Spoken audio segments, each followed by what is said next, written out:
You're listening to I Love It When, and I'm your host, Mo. I'm a speaker, coach, and connector. You're in the right place if you're looking for some inspiration and you're ready to truly embrace who you are. My intention with this podcast is to help you see that you are so much more powerful than you realize. Hi guys, welcome back to another episode of I Love It When with Margaret Smith. I have a special guest here today, Jake, that I'm really excited to introduce you to. So like I've said in previous episodes, I always think carefully about who I want to bring on the podcast and why, and what it is about their story or about them that I think you would find value with. And so Jake is going to be here for actually a couple episodes. But we decided that today to start out with a little bit about who he is and his story would give you the background information you need for future episodes. So I'm going to start out and just ask Jake to share a little bit about who he is and what he does. So thank you for being here. I'm so glad to be here. Thank you, Margaret. So yes, I'm Jake, and Jake Cookston. So where do I even start? I feel like, the most important thing to talk about for me is I'm a student of the psyche. Psychology, depth psychology specifically, is my role. I'm currently working as a counselor in community mental health, and so I'm working with clients and really trying to take it to the next level in terms of kind of answering the call. And what I mean by that is inviting the soul back into the room. Yeah. And that is a lot of what we're going to talk about today. And just total side note, but I want to ask, can you share with the audience how old you are? How old I am? Yeah, because I think that's a key piece, actually. I am 33. Okay, so as you guys hear his story, you might be wondering, it sounds like he's lived an entire life. And that is one of the things I noticed about Jake, and I go back to this part where we were taking a road trip down to Oregon, and I said you had asked me something about what you were like before I met you, like some of the stories you were telling me. I was like, this is so strange, I don't know that Jake. And so that's also, if I could have it like a subtitle to the episode today, it would be that I don't know that Jake, because you were such a completely different person before I met you. And so I want to share a little bit about how I met Jake. I met him through one of my best friends, Jared, who's also my hairstylist. And after Jared and I had been hanging out for a while, you guys started hanging out, and I think it was within a year. I know Jared's very particular about who he introduces to people, including himself. Like us hanging out that's a whole nother story. But I was introduced to you through him. And as we started getting to know each other, we realized we had a lot in common in terms of how we think about the world, how we think about the soul, and what is missing with business, with life, and integrating the soul back into the frame, like you said. So share a little bit with people about who you were growing up and that previous Jake that I never knew. Oh, yes. These aren't my words, but a good friend and mentor of mine. Well, I guess first of all, let me start with, one of the things I tell my clients is, when we're getting to know each other, is there's only two rules, right? The first rule is don't believe anything that I say. And the second rule is don't disbelieve anything that I say. Like, the beauty of storytelling is that curious piece and like kind of looking beyond it. And that's when it comes to telling my story, it's like, I feel if I were right now, tomorrow, if I were to write a book about my life, there would be one chapter that kind of requires its own book altogether. And just that like intensity of that experience and the transformity of that you experience when you're at your lowest point. And so kind of to take it back, growing up, I think the highlights of growing up for me, I grew up in the country. There wasn't other kids around, so a big part of growing up for me was the power of imagination. Is and I was always too smart for my own good. That's another theme that I think kind of is gonna be a thread that kind of follows through with all of it. I remember in first grade when everyone was learning how to read, I was too smart for my own good, so I had to go sit outside by myself and read the fourth grade textbook. Okay. And I remember that specifically, like looking back and, all the kids having fun in their little colored groups, and here I was I was always kind of separated for whichever reason. But in that, I developed a really rich kind of inner landscape. And it's what drew me towards creativity and art and some of those things. And I guess, kind of to flash forward through my childhood, is I had a pretty good childhood.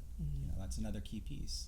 Like the usual. My parents got divorced. The kind of some of there's trauma, there's things, but nothing that's like ghastly in comparison of what's to come. So my foreshadowing. Foreshadowing. Yes. And so really what I feel like the importance of the Jake that you don't know, it came later. It came in my late teens, early 20s. And what came with that is this kind of separation where on one side, I started really being like forming myself and shaping and almost building this charade. It felt in a way like wearing a mask on top of a mask.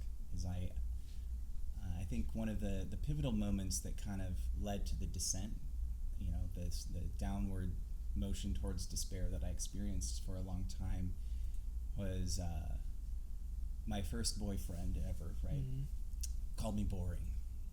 Yeah, Oh, yeah. gosh. So yeah, really intense stuff. But the way that I was and the ability and the intensity that I've always had is I can outsmart it. I'm going to make this happen. Yeah. I can will it into reality. And that was kind of the gateway that let the shadow in.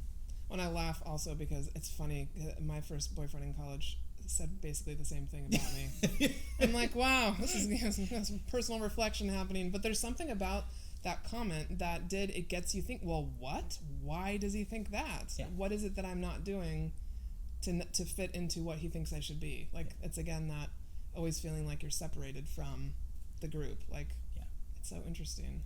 Yeah. Well, and I was nerdy. I was the smart kid. Yeah. I was the valedictorian in my high school. Like Yeah. I mean, I suppose if you had to break it down, I probably was kind of boring. I mean, a good day is a day with my books and my cats. That part hasn't changed, but at the time it was detrimental. I think as part of like identity formation, and that's a whole nother conversation that we can have there. And so on that day, I decided, I'm not going to be boring, and I really wasn't. I really went all the way. So going from being at the University of Washington, being studious, studying art, doing my thing, I decided I just exploded into this almost like alternate reality where I pushed the boundaries, and I got away with it for so long. It was like the most impossible charade, and and I lived as almost like, how do I even put it? Kind of this like shape-shifting like socialite. I pushed the boundaries in every way in terms of like how I looked and what I did, and just really, it's not all negative, but the thing is I wasn't myself. I was existing as an idea, not as a person. And I was damn good at it for a long time. But underneath all of that was that same kind of loneliness that followed me throughout my whole life. Yeah. Yes, I started to gain status. I had friends, I had money, I had partners, I had everything on the surface. But what started to happen was, while I was forcing all of that outward and externally, internally I was empty. I was drained of everything there was no me left, because I was a commodity that I created for myself. And when you start, like for me, when you start to separate that so much, it catches up to you. Yeah. when we talk about, like, well, in Jungian psychology, for example, it's like the shadow. The shadow is everything that we are not. So as we go through life and we form, so you have on one hand, you when you're confronted with identity formation, you're like, okay, this is me, this is not me, and that goes in your shadow.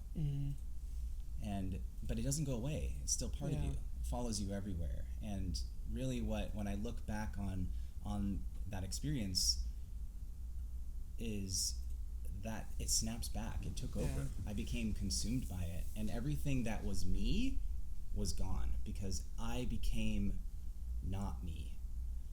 Everything that I wasn't me. But at the same time, that was the only me that I knew.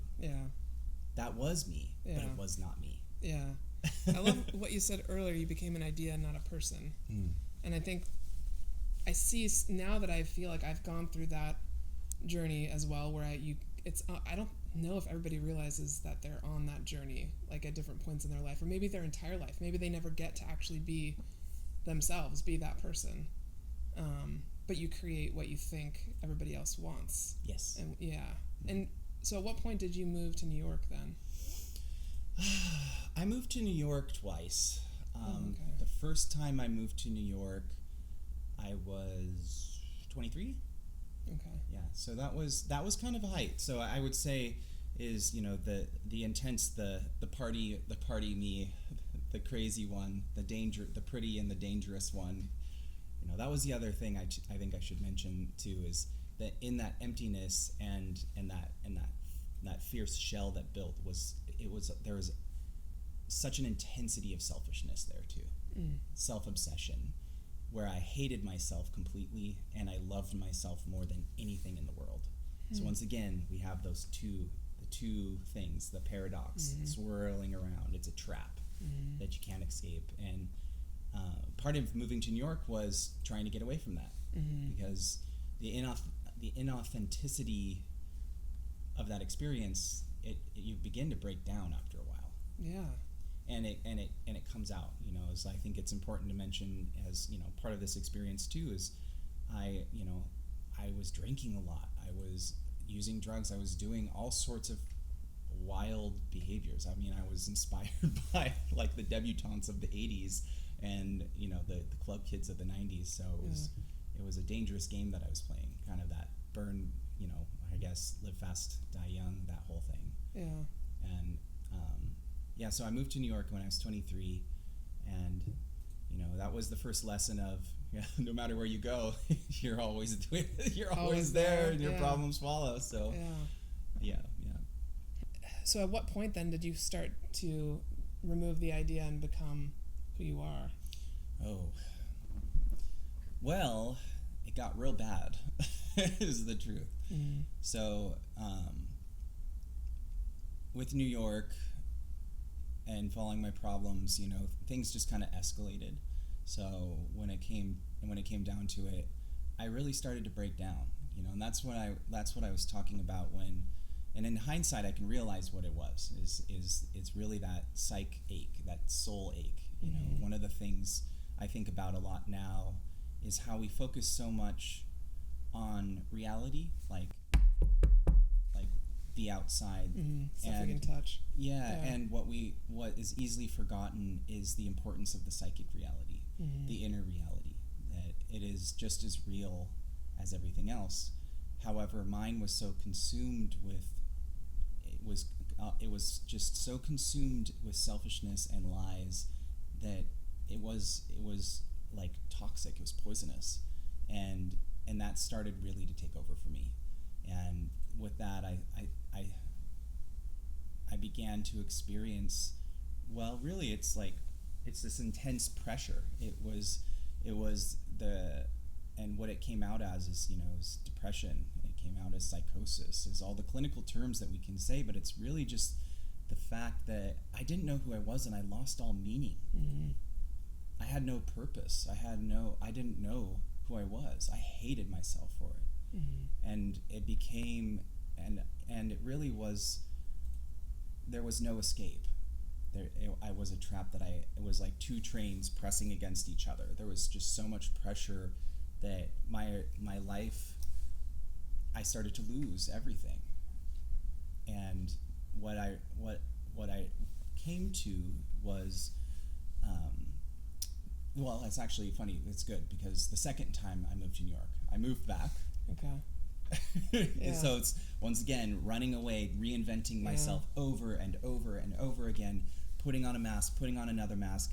This one doesn't work. Smash it, change it, do whatever. I was doing everything except being myself and finding meaningful experience in my life. And you know what? With that, eventually I was exhausted, and I decided, it was September 15th, 2014. The deal that I made with myself, just like every crazy, relentless deal that I make, is if I wasn't happy in 1 year, I'd kill myself. Okay? And I moved back to New York. Guess what? It didn't go well.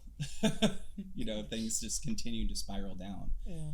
And that was my first experience in the psych ward. That was my first experience with a lot of things. This is the stuff that no one believes me when I start to talk about it now, is like the intensity of that delusion, where the truth that I was experiencing didn't match. It didn't match at all. My inner reality was so distorted. And the paradox of it is that, that call to death, to dying, to suicide, it was so necessary because I needed to die in order to live. Because the person that I was, this false version, this not me, there was no other way. Yeah. And and it was such an abyss that's all it was, is to stare into that despair.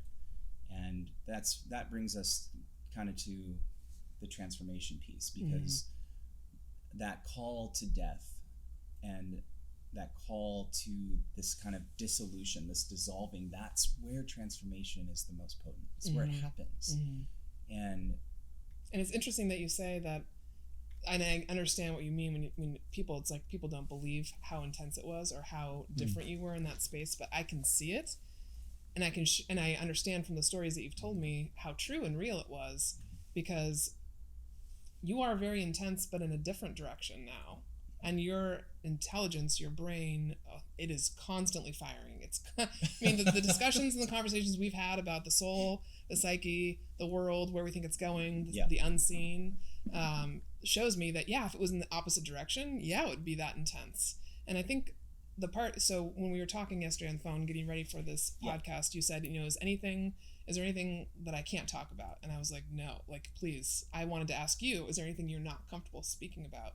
Because I think the reality of it is we need to have a lot more of these conversations as a public, as a world, as a society. It just needs to be talked about more, because the truth of it is a lot of people have felt that kind of despair. Yes. And not just during COVID, pre-COVID. I think it's become more of a topic of conversation because we've realized, hey, we need to deal with this. We need to confront this, and that is why my whole BU, I felt like, is perfect for me to wear today, because I have such a desire to see people reach a different level of comfort with who they are, to truly feel that they can release themselves of that idea that they think they have to be something else, and just truly be themselves.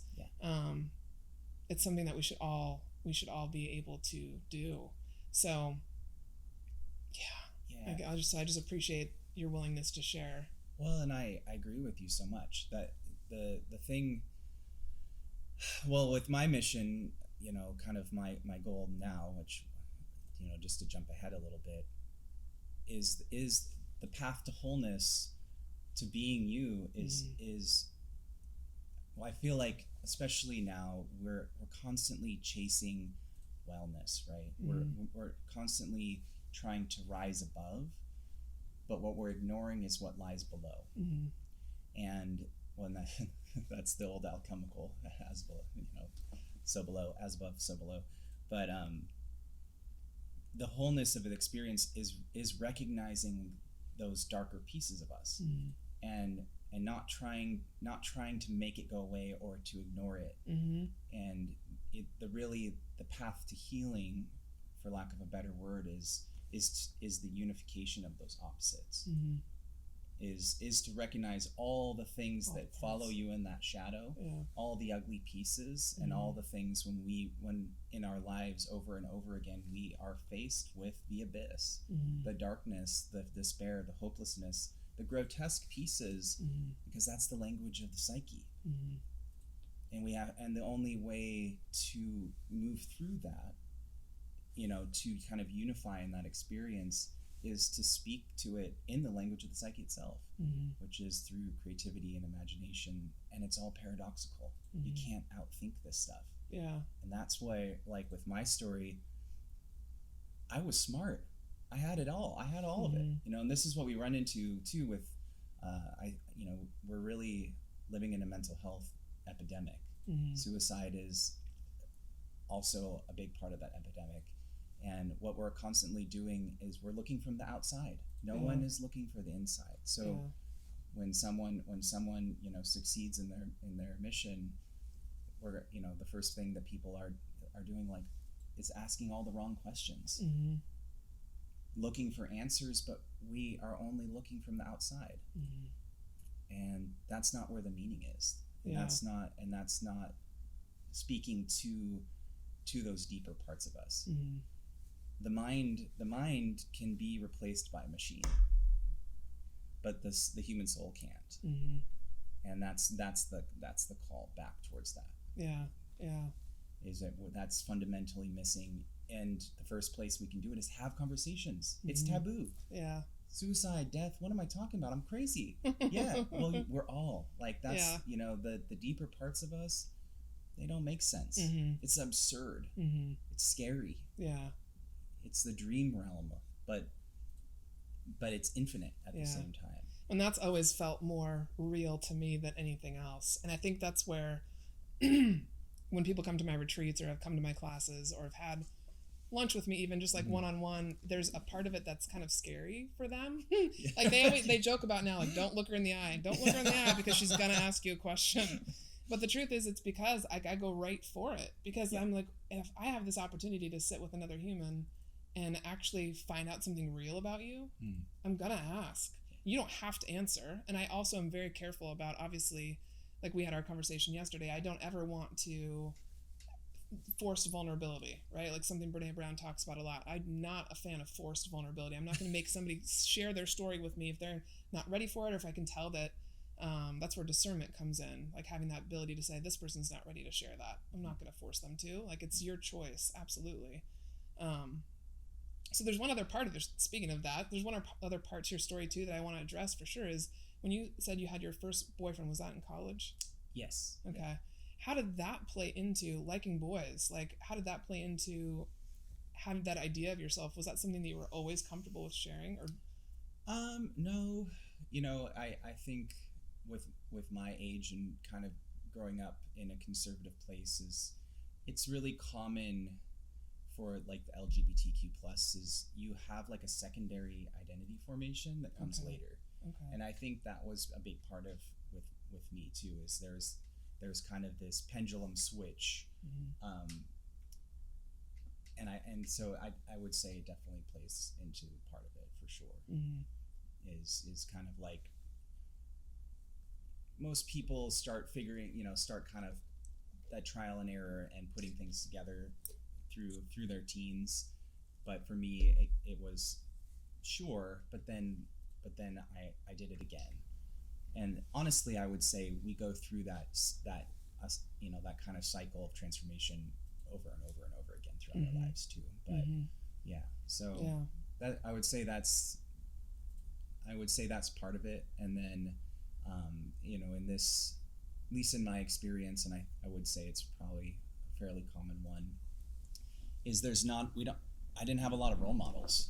So there's a lot of kind of dangerous situations you find yourself in, and there's not a lot of people to kind of look up to or show you the way around the community and what to do and how to go about it. So I think that's part of that exploration too, for sure. Mm-hmm.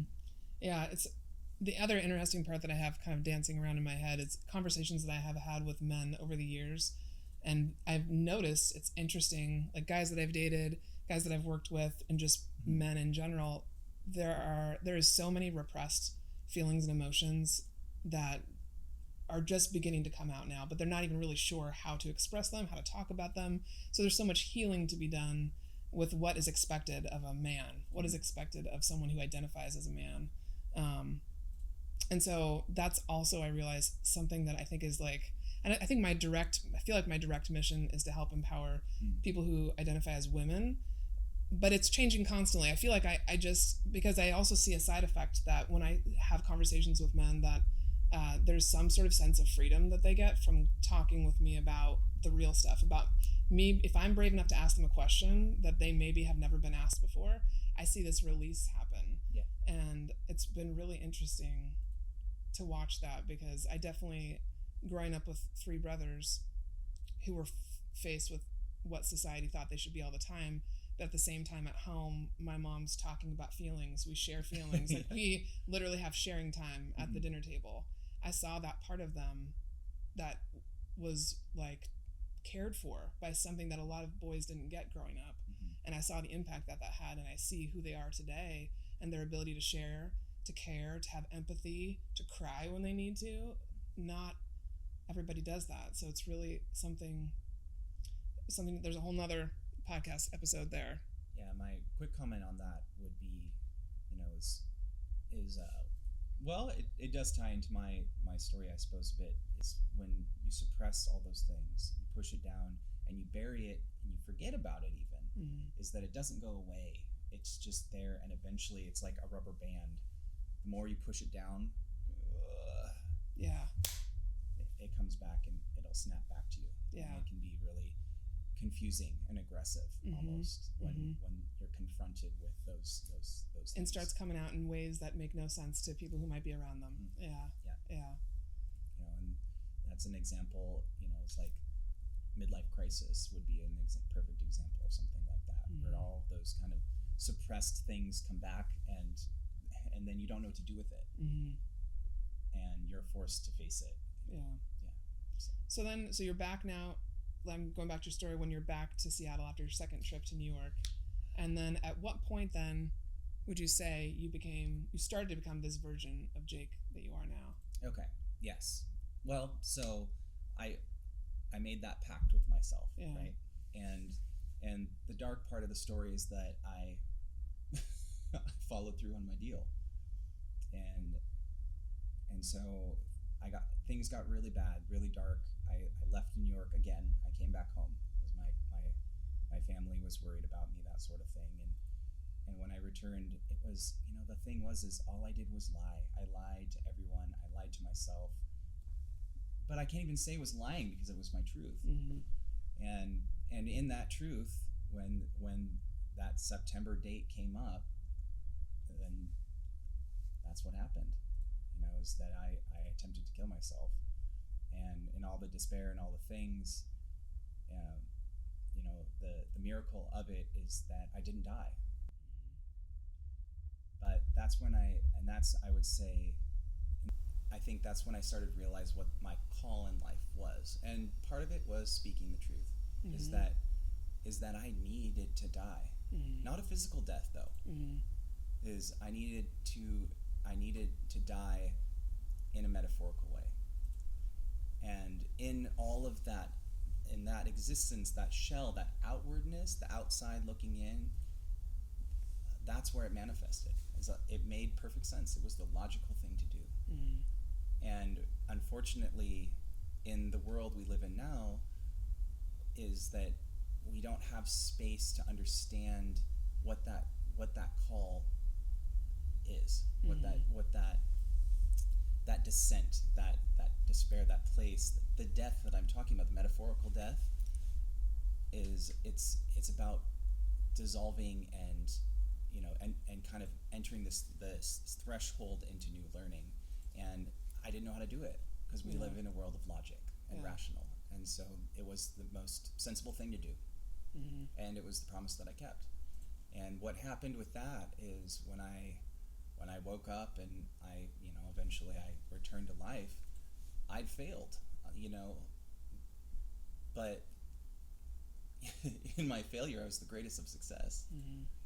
I was empty. I really came to the realization that, the entire time when I looked in the mirror and I saw the monster that I was, that I had become exactly that.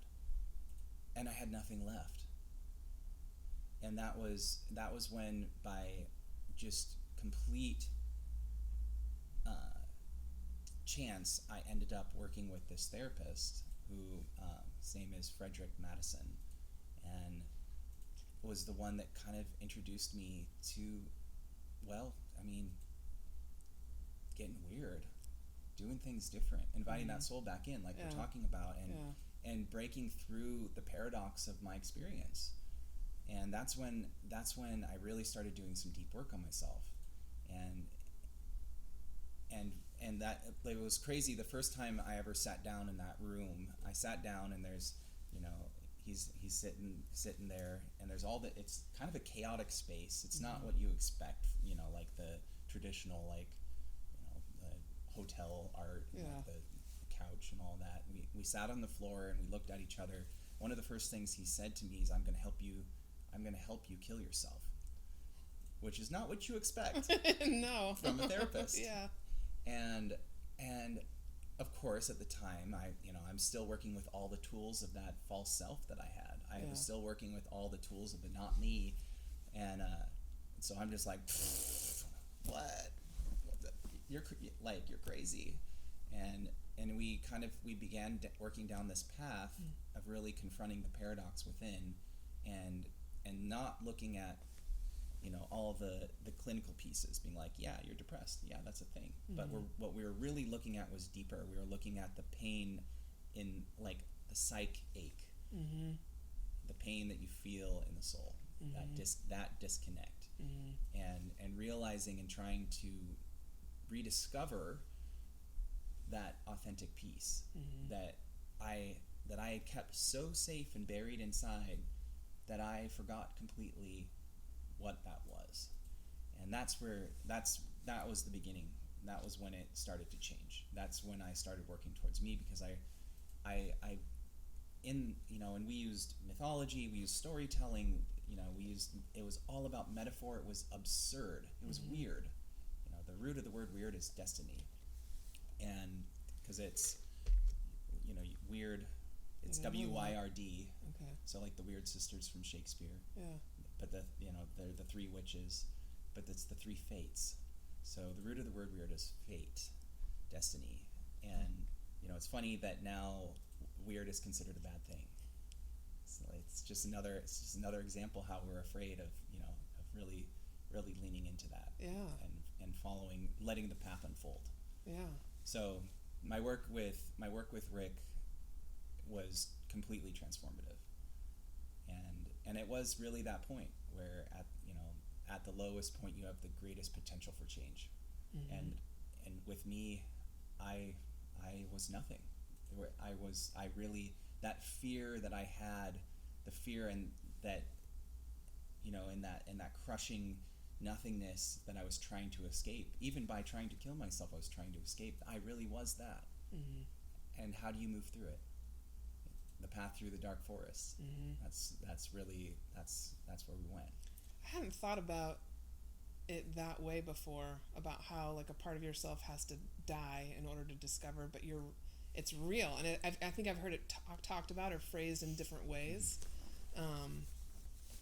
but never put exactly that way. And for how brilliant for him to say, like, I'm going to help you kill yourself in that way, because you're right. Like, you don't expect to go into a therapist's office and have them say that, but that is truly what you were looking for help with. Because that's what he told me. I'm gonna help you kill you, not you. Yeah. Not the real you. That you. That you. You don't know that you're not you. Yeah. But you. I love you, but I don't love you. Yeah.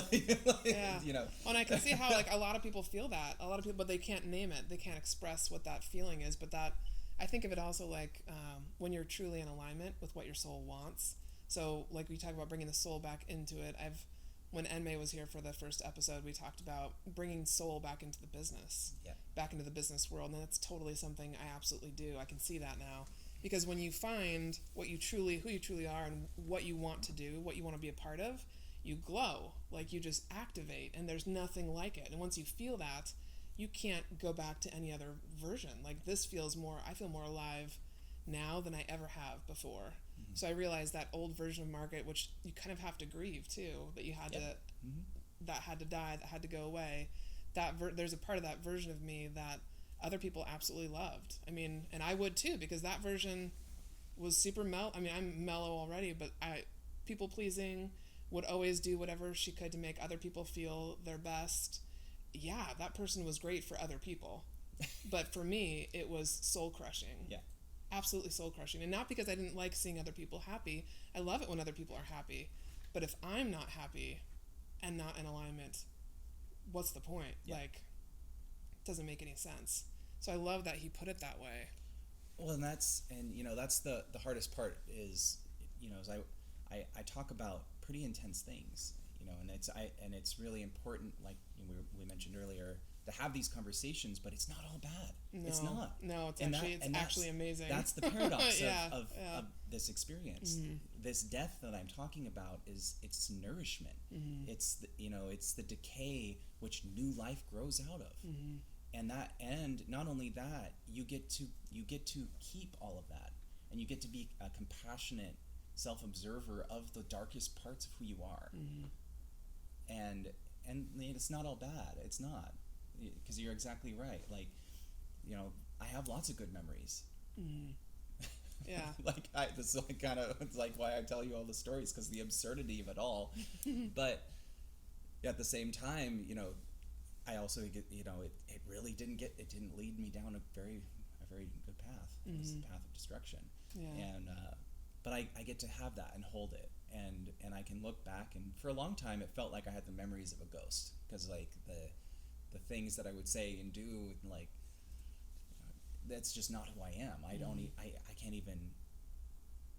It's really hard to explain. Yeah. But now with that, I can look back with love and still let that be part of who I am. Mm-hmm. And with that, with that beginning of the work, that's when I started to realize that I came back with something, and now where I'm at with my work is looking back, is like it's reassembling all the pieces that were already there. Yeah.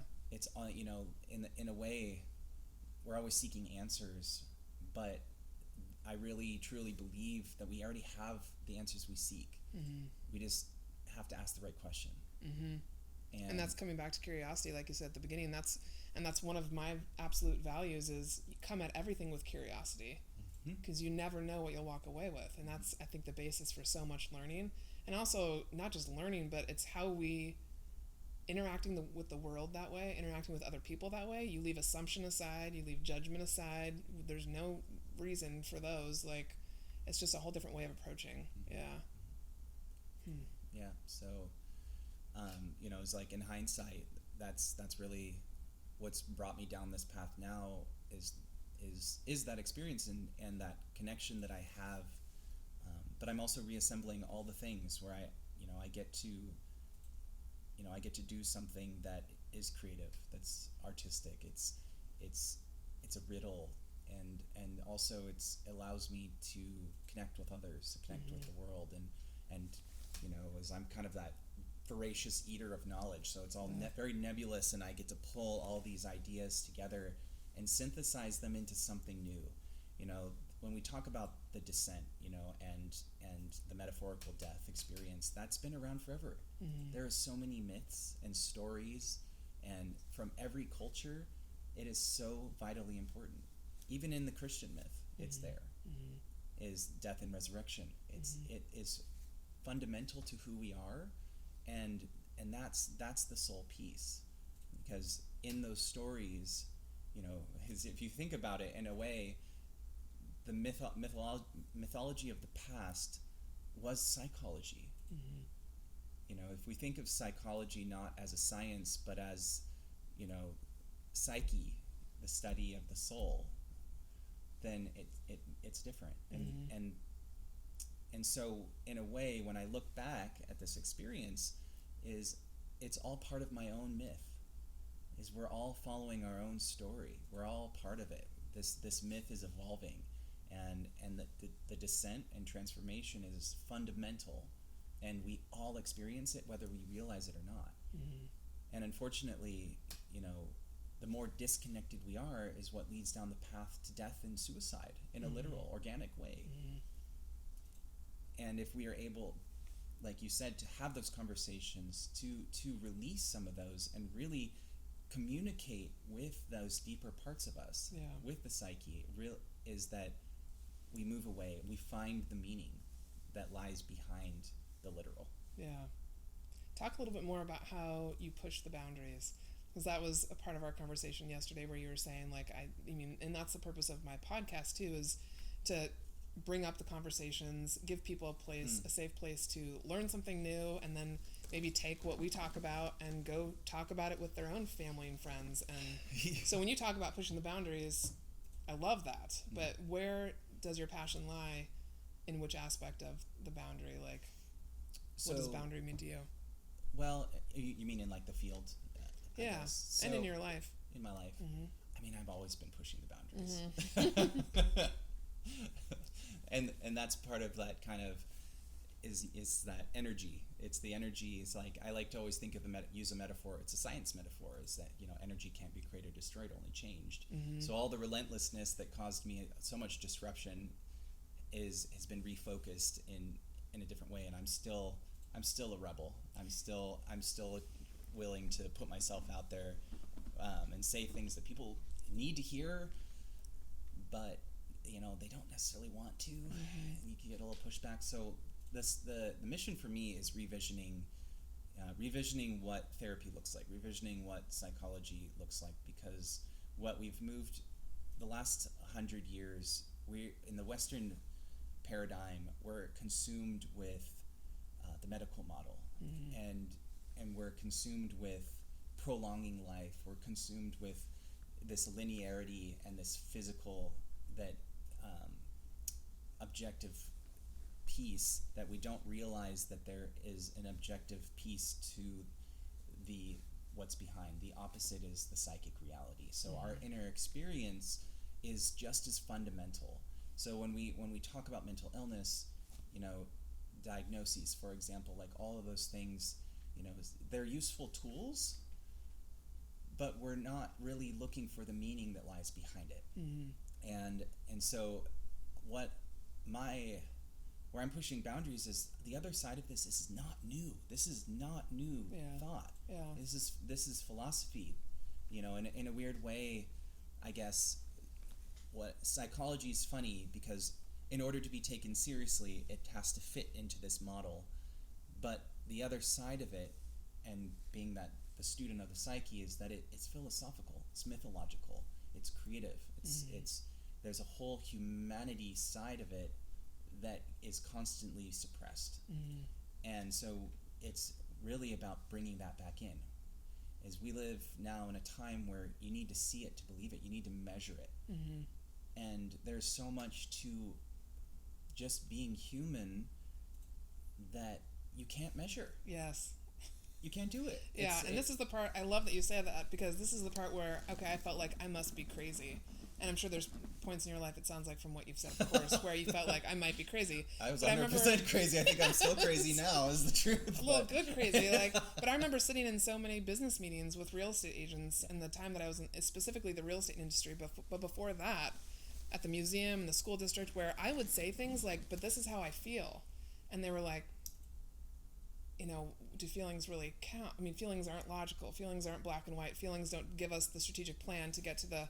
And I'd be like, I get you, I understand, but I don't want to create a 5-year plan. I feel like where I'm supposed to go. I feel it here. It's heart-centered. Yeah. And that's where I began to see, like, oh, they're not going to ever believe me. I have to just show with my actions what's possible. So I started believing in myself. I don't even realize, I think, what I was doing, but I started making actions. I started teaching, I started speaking, I started running retreats and doing things that people thought were impossible and making them possible. And that's when I started to prove that my theory was right.